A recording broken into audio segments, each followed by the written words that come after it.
Hello welcome to film తెలుసా. This is శ్రద్ధ. ఈ మధ్య కాలంలో రిలీజ్ అవబోతున్న సినిమాలలో పుష్ప పార్ట్ 2 కి ఎంత క్రేజ్ ఉందో మనందరం రోజు చూస్తూనే ఉన్నాం.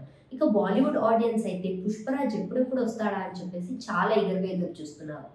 ఏకంగా 200 crores పెట్టి నార్త్ లో డిస్ట్రిబ్యూటర్స్ పుష్ప 2ని కొంటున్నారు అంటే అక్కడ పుష్ప పార్ట్ 2 కి ఉన్న క్రేజ్ ఏంటో మనం అర్థం చేసుకోవాలి.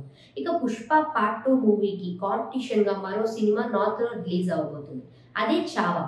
వికీ కౌశల్ హీరోగా నటిస్తున్న చావాని డిసెంబర్ 6th రిలీజ్ చేసుకోబోతున్నారు. ఛత్రపతి శివాజీ గారి కొడుకు శంభాజీ మహారాజా గారి స్టోరీని బేస్ చేసుకొని ఈ సినిమాని తెరకెక్కించబోతున్నారు. ఇక ఇందులో విశేషం ఏంటి అంటే ఈ సినిమాలో హీరోయిన్ గా నటిస్తుంది రష్మిక మందన. నార్త్ ఆడియన్స్ అందరూ రష్మిక మందన మూవీ ఎప్పుడెప్పుడు వస్తుందా అని చెప్పేసి ఎదురు చూస్తూ ఉంటారు. ఇక ఇప్పటి వరకు అయితే Pushpa part 2 December 5th release అవబోతున్న కారణంగా Chhaava movie makers post phone చేసుకుందాము అని చెప్పేసి అయితే అనుకున్నారట. బట్ ఇప్పుడు మాత్రం లేటెస్ట్ గా అందిన అప్డేట్ ఏంటి అంటే చావా మూవీ మేకర్స్ తగ్గేదే లేదని చెప్పేసి పుష్ప పార్ట్ 2కి కాంపిటీషన్ గా రాబోతున్నారట. ఇక పుష్ప పార్ట్ 2కి చావా మూవీ మేకర్స్ అందరూ కాంపిటీషన్ గా వస్తే నార్త్ లో పుష్ప అనుకున్నంత కలెక్షన్స్ చేస్తుందా లేదా అని చెప్పేసి అందరూ అనుకుంటున్నారు. బట్ పుష్ప 2 మూవీ మేకర్స్ అయితే ఈసారి తగ్గేదే లేదు, చాలా స్ట్రాంగ్ గా వస్తున్నాము అని చెప్పేసి అంటున్నారు.